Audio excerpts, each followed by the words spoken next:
Sage and Prince story. Many years ago, a very pious king wisely and fairly ruled over his kingdom.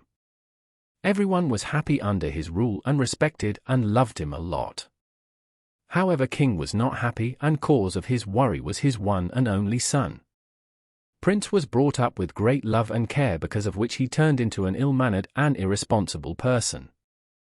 He didn't possess any quality that a prince should have. He would behave cruel toward common people and even disrespected his teacher. King was worried as years passed by and Prince showed no signs of improvement. One day King got to know that a wise and old sage had came to his kingdom. So King decided to take Prince to him. After knowing all, Sage asked King to leave Prince in his care for few days.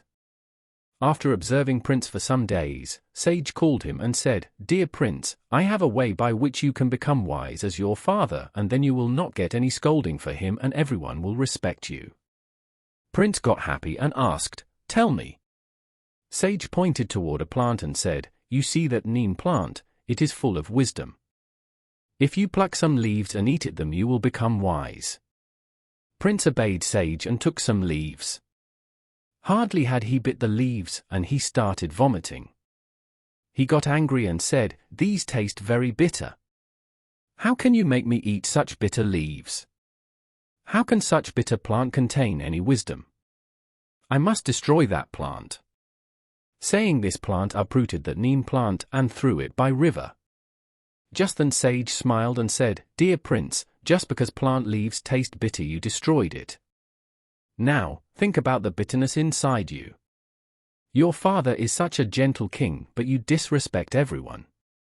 Kingdom will not be able to flourish much under your rules, as because of your behavior you have made many enemies, and as time comes those enemies will uproot your kingdom as you have uprooted this plant. Therefore, you must learn to mend your ways and learn to be king and polite just like your father." Prince understood wise words of Sage and bowed at his feet and promised, "You have shown me true path, and from today onward I shall try to become just like my father." So from that day, the prince mended his ways. He became a dutiful person, ruled his kingdom fairly and wisely.